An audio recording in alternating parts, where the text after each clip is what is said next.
Hello friends, welcome to ISS platform. आज है 16th of April and 16th of April and 15th of April दोनों दिन के करेंगे हम करंट अफेयर के MCQ लेक्चर। स्टार्ट करने से पहले मैं इन्फॉर्म करना चाहूँगा कि देखो वीडियो को लाइक करो और फिर उसके बाद सब्सक्राइब करने के साथ बेल आइकन प्रेस जरूर करो। अगर लाइक नहीं करोगे तो मुझे मोटिवेशन कैसे मिलेगा कि आप कंटिन्यूटी रखे हो मेरे साथ। क्लियर, चलते हैं वीडियो स्टार्ट करते हैं।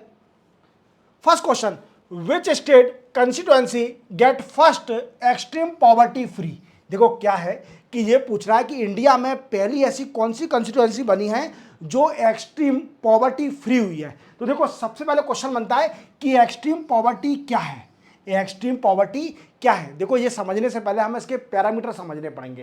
देखो चार पैरामीटर देखे जाते हैं इसके अंदर। क्या चार पैरामीटर देखे जाते हैं? कौन कौन से मेरे दोस्तों? देखो फर्स्ट है फूड अवेलेबिलिटी। क्या? Food availability means food available है कि नहीं है। दूसरा देखा जाता है हेल्थ। थर्ड देखा जाता है इनकम। और फोर्थ हाउसिंग। हाउस है क्या? क्लियर, कोई किराए से तो नहीं रह रहा या फिर फुटपाथ पे तो नहीं रह रहा, सबको हाउस है क्या? तो एक ही कंस्टिट्यूएंसी बना है। और इंडिया में जानते हो कि एक ही स्टेट कमाल करती है, वो है वी कैन से केरला। क्या है? केरला। बट कंस्टिट्यूएंसी कौन सी है? तो देखो ये सीएम की है। ये सीएम कौन है? पी विजयन। और ये कहाँ के सीएम है? केरला के। तो इनकी कंस्टिट्यूएंसी है कौन सी? धर्मा दोम। क्लियर। और ये कहाँ है? कौन से डिस्ट्रिक्ट में? किन्नूर डिस्ट्रिक्ट में ये टाउन है धर्मादोम। और यही एक्सट्रीम पॉवर्टी फ्री बनी है। चार मैंने आपको इसके पैरामीटर बता दिए, देख लीजिए आप ध्यान से। Food availability, health, income and housing, ये चार पैरामीटर हैं। और इन्हीं पैरामीटर को देख के किसी भी डिस्ट्रिक्ट, किसी भी टाउन को एक्सट्रीम पॉवर्टी फ्री बोला जाता है। समझ गए मेरी बात को? चलते बनाएंगे। Which state become first state in India to implement sub classification of schedule caste. देखो मैंने एक वीडियो बनाया था इंडिविजुअल, जिसमें आपको सब क्लासिफिकेशन ऑफ शेड्यूल कास्ट के बारे में बताया था। सुप्रीम कोर्ट का डिसीजन आया था, 7 जज का डिसीजन था। कॉन्स्टिट्यूशन बेंच बैठी थी, जिसमें रिजर्वेशन मिलता है शेड्यूल कास्ट को, उसमें भी सब क्लासिफाई कर दो। क्योंकि क्या है, शेड्यूल कास्ट में कुछ कास्ट ऐसी है जो ज़्यादा बैकवर्ड है और कुछ ऐसी हैं जो इकोनॉमिकली अबव है, वी कैन से सफिशिएंट है, कैपेबल है, तो वो अपना गुजारा कर सकते। तो उनका रिजर्वेशन कम कर दो। और जिनको एक्चुअल में ज़्यादा ज़रूरत है, जो शेड्यूल कास्ट के अंदर जो कास्ट है, कम्युनिटी है, वो उनको ज़्यादा ज़रूरत है, उनको ज़्यादा रिजर्वेशन दे दो। तो सुप्रीम कोर्ट ने डिसीजन दिया। बट पहली स्टेट बनी तेलंगाना। अब तेलंगाना कैसे किया? तेलंगाना ने एक एक्ट पास किया, अपने स्टेट लेजिस्लेटिव असेंबली में एक एक्ट पास किया, और उस एक्ट का नाम है schedule caste rationalisation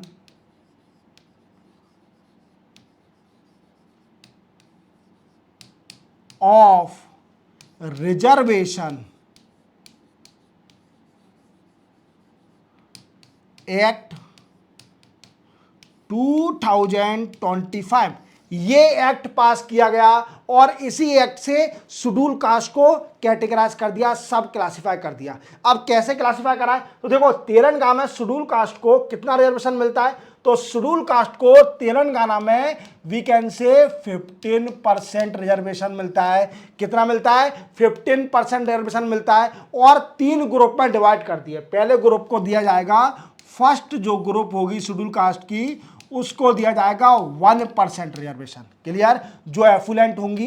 clear, group 2 को दिया जाएगा, ग्रुप 2 को दिया जाएगा वी कैन से कितना? 9%। और ग्रुप 3 को, जो तीसरा ग्रुप होगा, उसको दिया जाएगा 5% रिजर्वेशन। ऐसे डिवाइड कर दिया है। बट ग्रुप 1 में कितनी कास्ट है, ये भी क्वेश्चन बनता है। तो देखो ग्रुप 1 में है कास्ट है वी कैन से 5 कास्ट। कितनी? 5। और ग्रुप 2 में 18 कास्ट। Clear, schedule caste. और इसमें कितनी है? इसमें है 26 कास्ट, याद रखना। क्लियर, ऐसे डिवाइड किया है तेलंगाना ने, और इसी को एक्ट पास करके। और तेलंगाना के सीएम कौन है? रेवंत रेड्डी। कौन? रेवंत रेड्डी। और कांग्रेस की सरकार है, क्लियर, ये कांग्रेस से बिलोंग करते हैं तेलंगाना में। और हैदराबाद कैपिटल याद रखोगे, सिंपल है, बिल्कुल याद रखना, हैदराबाद, क्लियर। चलते तो इसका आंसर क्या है? B, Telangana. Second round talk of USA and Iran on uranium enrichment control will held in which country? ये पूछ रहा है कि देखो फर्स्ट राउंड टॉक हुई थी यूएसए और ईरान के बीच में, क्यों टॉक हो रही है? देखो 2015 में P5+1 and joint comprehensive, detail वाले लेक्चर में आपको सब बताता हूं, क्लियर। आप नहीं रेगुलर हो तो वो आपकी प्रॉब्लम है। अगर आप मेरे सुबह 10 बजे जो न्यूज़पेपर एनालिसिस का वीडियो आता है, अगर आप रेगुलर देखोगे तो आपकी नॉलेज इतनी ब्रॉड हो जाएगी, इवन आपको कंसेप्ट, अगर आपको कोई भी क्वेश्चन आता है तो आप इजीली उसको अपने माइंड से भी सॉल्व कर दोगे, अगर आपको आता नहीं होगा। बट आपको रेगुलर होना पड़ेगा 10 बजे, क्लियर। तो याद रखना, joint comprehensive action plan, joint comprehensive action plan, इसमें क्या था कि यूरेनियम एनरिचमेंट कर रही थी ईरान। यूरेनियम एनरिचमेंट क्या होता है? देखो क्या होता है कि यूरेनियम का यूजेबिलिटी कब होती है, उसका एनरिचमेंट होता है, या फिर 10%, 20%, 60% या फिर 100%, 95%। तो अगर जितना ज़्यादा एनरिचमेंट होगा तो वो न्यूक्लियर बम बनाने के लिए होगा। अगर 10% में एनरिचमेंट होता है, 2% एनरिचमेंट होता है, तो डेफिनेटली इट यूज ना nuclear reactor to generate the electricity, clear, energy जनरेट करने के लिए। तो क्या यूरेनियम ज़्यादा एनरिचमेंट कर रही थी, तो उसको कंट्रोल करने के लिए सारे प्लान हुए थे 2015 में, क्लियर। बट 2018 में क्या हुआ, डोनाल्ड ट्रंप साहब प्रेसिडेंट बने फर्स्ट टर्म, और उन्होंने विड्रॉल कर दिया इससे। तो क्या है, ईरान को फ्रीडम मिल गया, ईरान ने क्या करा, फिर से एनरिचमेंट करना स्टार्ट कर दिया। डोनाल्ड ट्रंप साहब सेकंड टर्म में आए, वो बिल्कुल धांसू तरीके से आए, आपको मालूम है सेकंड टर्म में। तो उन्होंने क्या किया, मैं फिर से इस पर कूदूंगा और ईरान पर कंट्रोल करूंगा, नहीं तो ईरान पर इतनी बॉम्बिंग करूंगा, अगर ईरान राजी नहीं होगी यूरेनियम एनरिचमेंट को रोकने के लिए, तो उस पर, ईरान पर इतनी बॉम्बिंग करूंगा कि धुआं ही उड़ा दूंगा ईरान के अंदर, क्लियर। तो ऐसी धमकी दी गई। धुआं मुहा तो मेरा, क्लियर, मेरा वर्ड है, ऐसा तो नहीं बोलेगा यूएसए का प्रेसिडेंट, हालांकि वो बहुत स्ट्रेट फॉरवर्ड बोलते हैं, क्लियर। तो क्या है कि उन्होंने ऐसा बोला, तो ईरान बोला नहीं यार हम तो तैयार हैं, आ जाओ तुम। तो पहली राउंड मीटिंग हुई ओमान में, कहां पर, ओमान में। अब सेकंड होनी है रोम इटली में, कहां पर, रोम इटली में, जिसमें राउंड टेबल कॉन्फ्रेंस होगी और ईरान तैयार हो गई है कि हाँ हम यूरेनियम एनरिचमेंट पे कंट्रोल करेंगे। तो कहां पर, इटली में, रोम में मीटिंग होगी। Who has been honored with Legend of Endoscopy Award in Tokyo? देखो हमारे इंडियन डॉक्टर को अभी ये अवार्ड दिया गया है टोक्यो जापान के अंदर। अब ये क्यों, देखो ये कौन है, डॉक्टर नागेश्वर रेड्डी। ये कौन है, ये चेयरमैन है, chairman of AIG hospital, AIG hospital के चेयरमैन है, जो कि हैदराबाद में है। कहां पर है मेरे दोस्तों, हैदराबाद में है, याद रखोगे, chairman of AIG hospital Hyderabad में। अब सुनो मेरी बात, अब इनको क्यों मिला ये अवार्ड? देखो क्या है, इन्होंने क्या किया, रिकॉग्निशन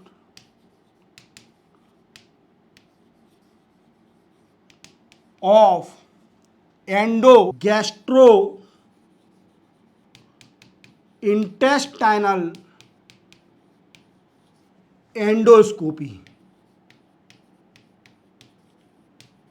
क्लियर, इस पे काम किया इसको, इसलिए इनको अवार्ड मिला legend of endoscopy award, clear. याद रखोगे एंडोस्कोपी क्या होता है, जब बॉडी के अंदर के पार्ट की जब अपन इन्वेस्टिगेशन करते हैं कि इनके अंदर है क्या, तो इसको एंडोस्कोपी कहते हैं। जब अपन शायद माउथ से कुछ डालते हैं, वो पूरी स्टडी करके आता है, देन आफ्टर वो होता है एंडोस्कोपी, क्लियर। चलते बनाएंगे। Daniel Noboa reelected which country president, Daniel Noboa ये प्रेसिडेंट फिर से बन गया है इक्वेडर को, क्लियर। इक्वेडर के फिर से प्रेसिडेंट बन गए, री इलेक्ट हो गए, क्लियर। 55 नियरली 55% इनको वोट मिले हैं, क्लियर। याद रखना वोटिंग इनकी 55% है, क्लियर, सिंपल था। Which state of India has been honoured with 2 UIDAI award for excellence in Aadhaar implementation. देखो क्या है कि एक नॉर्थ ईस्ट स्टेट ऐसी है जिसने आधार को इंप्लीमेंट करने के लिए बड़ा योगदान दिया इस साल, तो इसलिए इनको अवार्ड दिया गया है यूआईडे वीकेंड से, तो वो है मेघालय। इवन मेघालय में डिस्प्यूट चलने के बावजूद भी मेघालय ने इतना अच्छा काम किया कि आधार को कनेक्ट करना, आधार पर काम करना वीकेंड से, इसलिए इनको यह अवार्ड दिया गया। चलते अपन आगे, एक्सीलेंस अवार्ड है।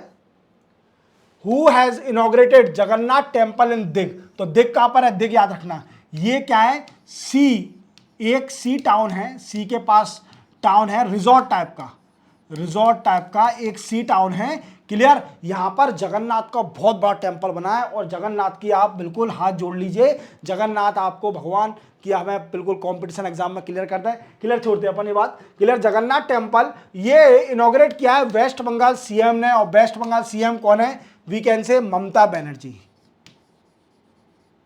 ममता बैनर्जी मैम ने ये इनॉग्रेट किया है। बड़ा ही अच्छा मंदिर बना है और कभी भी आप वेस्ट बंगाल जाओ वीकेंड से तो इस जगन्नाथ टेंपल के दर्शन जरूर करके आना। बट रियल जगन्नाथ कहां पर है, उड़ीसा में, याद रखना। चलते अपन आगे।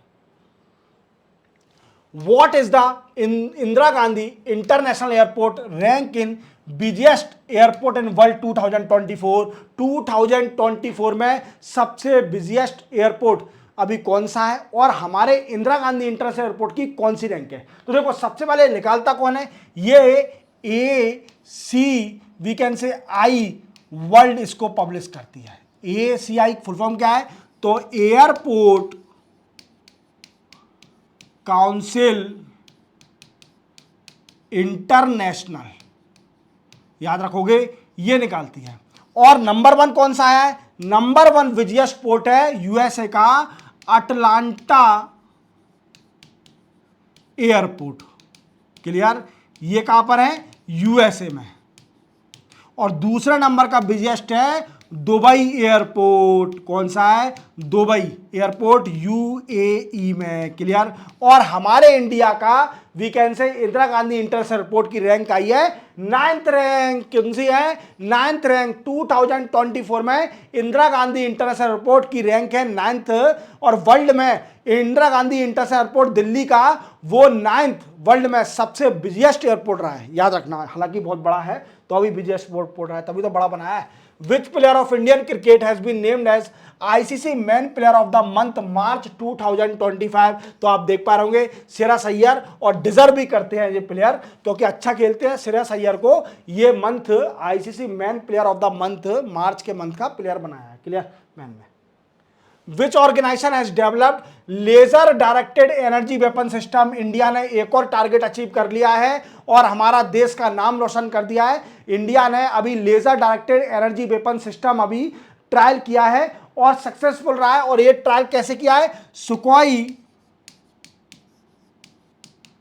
MK-1 से ट्रायल किया है और ये एयर टू सरफेस, क्लियर, याद रखना। और इसकी रेंज कितनी है, 100 किलोमीटर, और लेजर के जरिए टारगेट करेगा एनिमी के जितने भी ड्रोन जो भी वी कैन से एनिमी की ऑब्जेक्ट होते हैं उनको डिस्ट्रॉय करेगा लेजर के जरिए। और इंडिया 4th कंट्री बन गई है ऐसा करने वाली आफ्टर USA, चाइना और रशिया, क्लियर।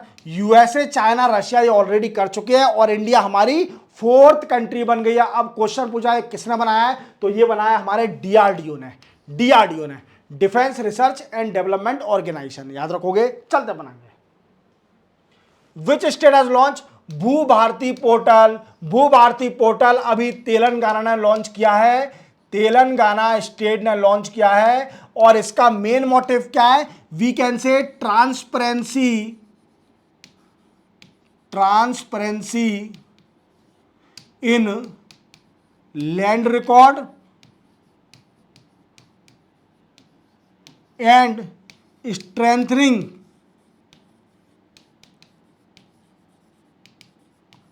लैंड सिस्टम, याद रखोगे दैट्स द मेन मोटिव। तो ये तेलंगाना स्टेट है, क्लियर, तेलंगाना अच्छा काम कर रही है, रेवंत रेड्डी है यहाँ के सीएम और वो बड़ा ही अच्छा काम कर रहे हैं। तो आज तेलंगाना के 2 क्वेश्चन हो गए। सब क्लासिफिकेशन ऑफ शेड्यूल कास्ट पहली स्टेट बनी है और ये पोर्टल भी लॉन्च करा है for enhancing the transparency accountability in land record और computerization digitalization of the land record. Clear, चलते अपन आगे। Which days observe as world art day 2025। Art painting कौन कौन करता है, मेरा कौन सा स्टूडेंट पेंटिंग करता है, तो उनके लिए ये question. World art day we can say observe किया जाता है 15 अप्रैल 2025 को। क्लियर, 25 में इस बार। बट सर आप थीम तो हर बार बताते हो, तो मैं बताऊंगा बिल्कुल आपको, बेफिक्र रहिए। थीम इस बार 2025 की art for unity and hailing इस बार की ये थीम रही है। याद रखना मेरे दोस्तों, ये थीम रही है 2025 की। चलते बनाएंगे, सिंपल था। Which days observe as world quantum day 2025। Quantum day 2025 कौन से दिन ऑब्जर्व किया जाता है, तो ये ऑब्जर्व किया जाता है 14 अप्रैल 2025। और इस बार थीम है इसकी, थीम मतलब मुझे अजीब लगी, एवरी डे इन 2025। ये समझ में नहीं आई मुझे थीम। मतलब क्वांटम कंप्यूटिंग तो समझ रहे होंगे आप, क्लियर, जैसे बाइनरी नंबर में 0 1 होते हैं, इस क्वांटम कंप्यूटर में एक ही होता है। क्लियर, वो कभी आपको एक इंडिविजुअल लेक्चर बताऊंगा तब आपको पढ़ा दूंगा क्वांटम कंप्यूटिंग क्या होता है। क्लियर, तो आप समझे मेरी बात को। क्वांटम डे कब सेलिब्रेट किया जाता है, वीकेंड से ऑब्जर्व किया जाता है, तो 14 अप्रैल को। इस बार थीम थी इसकी एवरी डे इन 2025। मेरे अभी तक सोच रहा हूं ये क्यों ऐसी थीम रखी गई है, क्वांटम का तो कुछ लेना देना नहीं है इसके अंदर, कुछ भी रख दिया। क्लियर, चलते बना के। तो इसी के साथ ये भी लेक्चर 2 दिन के एमसीक्यू आपको कंप्लीट होते हैं। देखो कभी कभी मेरा लेक्चर मिस हो जाता है, तो ये मत सोचना कि सर नहीं पढ़ाएंगे, सर जरूर कराएंगे। कभी ऐसा होता है कि 2-3 क्वेश्चन इंपॉर्टेंट रहते हैं तो मैं नहीं कराता, वीडियो क्यों बनाऊंगा उसके लिए 2-3 क्वेश्चन के लिए।